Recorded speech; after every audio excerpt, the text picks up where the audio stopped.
Welcome to the deep dive. Today we're taking a journey, a really fascinating one, into Jammu and Kashmir. You hear it called paradise on earth a lot. We do. But our mission really is to get beyond that, beyond the postcards. We want to pull out those deeper insights, maybe some surprising facts, the things that connect it all together. Yeah. Basically giving you a shortcut to understanding what makes this place so unique, not just, the surface view. And that kind of deep dive is, I think, essential for Jammu and Kashmir. It's a place where the stunning natural beauty isn't just there. It's deeply woven into centuries of history, a whole mosaic of cultures. Right. If you look at one without the others, you just don't get the full picture. So we're going to try and explore those layers, see how they've shaped, everything. Geography, identity, the lot. Okay, so let's start there with the groundwork, the geography, the climate. It's incredibly varied, isn't it? Hugely. You've got these profound contrasts. Down south in the Jammu region, it's subtropical. Think hot summers, milder winters, almost like the plains of India carrying on. But then you go higher into the Kashmir Valley and it just transforms. It becomes temperate, crisp, cold winters, often with snow, and then these lovely, cool, pleasant summers. A real shift. And geologically, wow. It spans from the Siwaliks, those are the lower Himalayan foothills in the south, all the way up to the massive Karakoram range. Some of the highest peaks in the world are there. Truly Himalayan scale. And the rivers. You have the Jhelum, the Chenab, the Indus carving through. They're fed by enormous glaciers like the Siachen. It's just this landscape of dramatic changes. Green valleys, then stark icy peaks. And what's really fascinating, I think, is how those very distinct geographical bits in the different climates, they don't just sit next to each other. They actively shape the ecosystems, the whole rhythm of daily life. How so? Well, think about it. The lifestyles of people vary so much across the region because of this. The crops you can grow in the warmer south, totally different from the valley. Right, affects the economy, daily life. Exactly. It directly influences local economies, even fundamental things about how people live day to day. It really shows how the physical land dictates so much more than just, the view. That's a perfect lead-in to the next bit. How does this paradise sustain itself, the economy, the industries? And this is compelling, too, because so much of its wealth comes directly from that natural bounty and these incredibly refined traditional skills. Deep roots there. Agriculture's huge, especially horticulture. We're talking apples, cherries, almonds, beautiful produce. Absolutely. Key exports. But the absolute star has to be saffron. Kashmir's red gold, they call it. It's so important it even gets its own festival. Unique product. Though, the sources also point out the challenges. Getting those Kashmiri apples to market with the mountains, it's tough. And saffron cultivation is so specialized, so labor-intensive, that affects its place in the global market and the growers' lives, too. That's a really important point. The practicalities. And then there's the handicraft industry. Just exquisite. World-famous pashmina shawls. Unbelievably soft, luxurious. And with the texture. Right. And the intricate hand-knotted carpets, the colorful paper mache. These aren't just goods. They feel like pieces of art, carrying centuries of skill. Passed down through generations. And we should mention tourism, too, of course. It's a big economic pillar. Millions visit every year. Yeah, it's significant.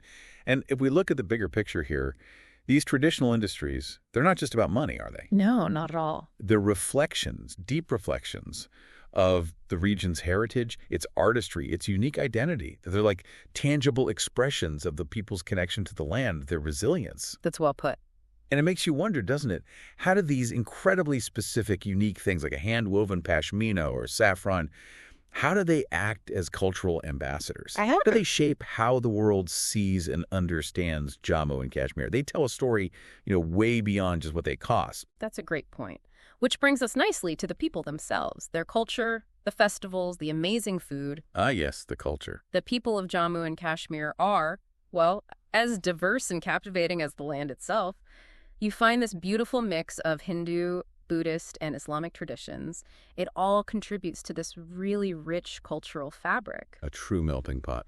And there's this deep-seated hospitality. You often find yourself welcomed with just genuine warmth. It's quite striking. It really is. And the food? Seriously, Kashmiri cuisine. It's an experience. The absolute peak has to be the wazwan. The feast. Exactly. It's this multi-course ceremonial meal. It's less like dinner and more like a cultural performance, really. So many dishes. Imagine succulent Rogan Josh, that rich lamb curry, tender gushtaba meatballs in this amazing yogurt gravy. And even simple things like hak, the collard greens, are delicious. Our food elevated.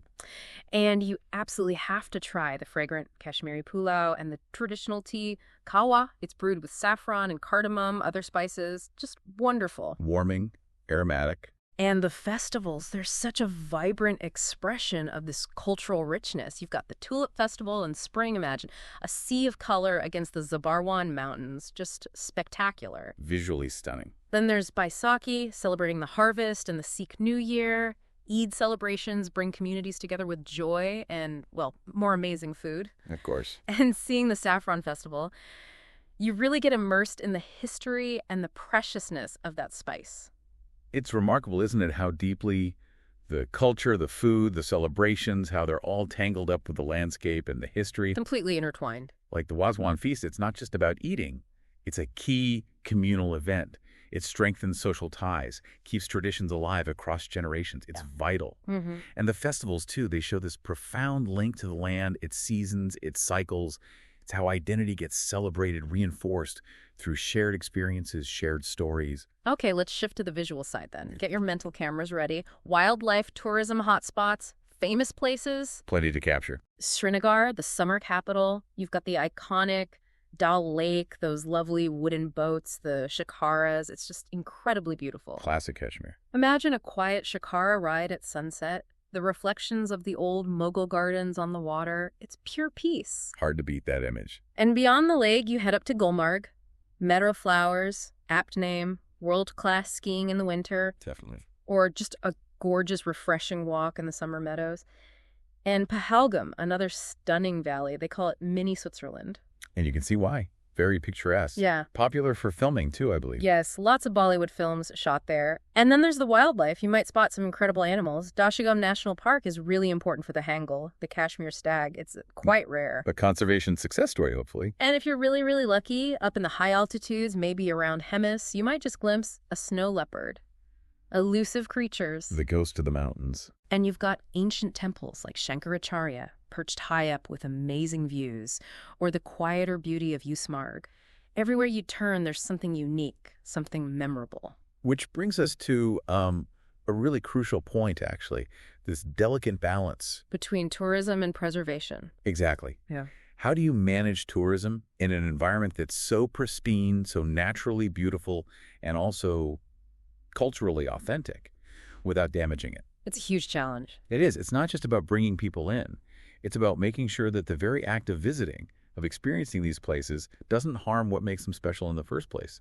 Responsible tourism, sustainable practices, they're absolutely critical. For the ecosystems, the wildlife. And the local traditions. It's this constant negotiation, isn't it, between the economic benefits and protecting the environment and culture. A tricky path to walk. So how does all this, the landscape, the culture, the economy, how does it tie into the history, the political structure? It's complex. Very layered. The history of Jammu and Kashmir is as intricate as its embroidery, you could say. Ah, good analogy. For centuries, you had Hindu dynasties ruling.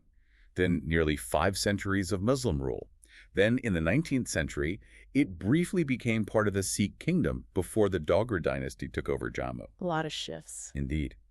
And then, 1947, its accession to India.